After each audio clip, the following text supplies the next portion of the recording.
Assalamu alaikum warahmatullahi wabarakatuh. Jara jirtu kabajamtoota fi jaalatamtoota Muhee Cilaaloo Toob maamiltoonni koo baga nagaan gara Muhee Cilaaloo Toob dhuftan.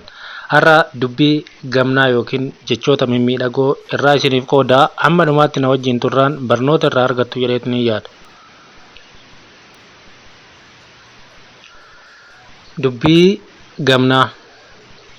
Yaa lubbuu waa sadi ta'i. Dandeenyaan biyyaaf ta'i. Dadhabnaan lammiif ta'i. Hunda dadhabnaan ofiif ta'i.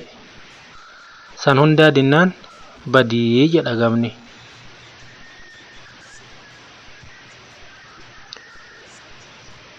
Ilmi sadii kan ofiif jiraatu, kan biyyaaf jiraatuu fi kan biyyatti jiraatu.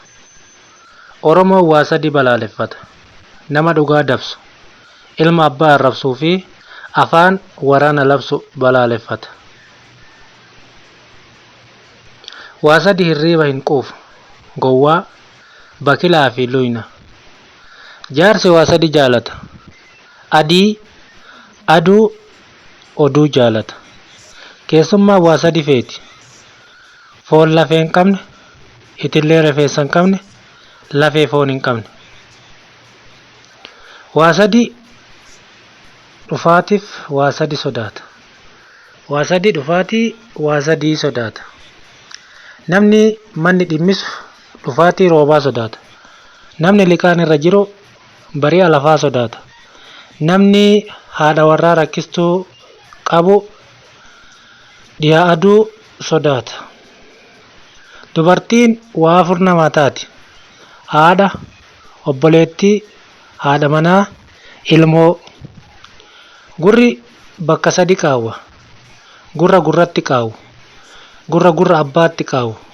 Gurra qalbitti qaawu. Waa sadi deemsan tola. Hayyuun deemsan tola. Barsiisan deemsan tola. Bishaan deemsan tola. Waa sadi galata gale. Hayyuun qoratee galata gale. Arjaan kennee galata gale. Goonni lolee galata gale.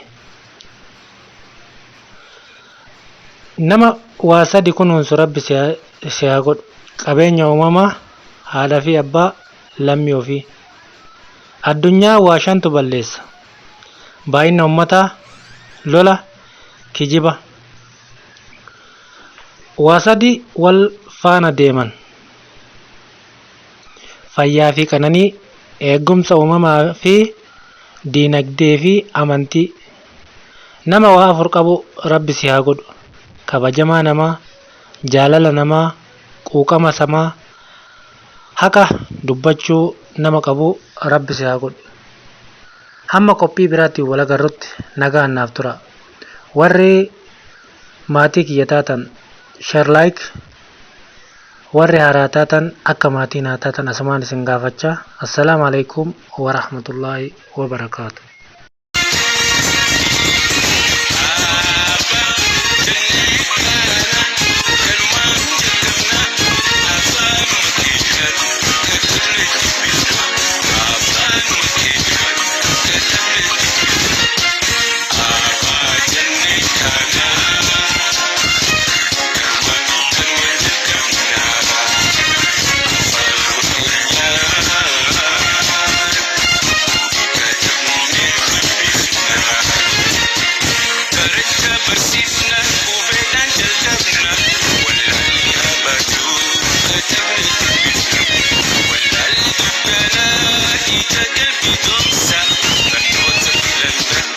Isa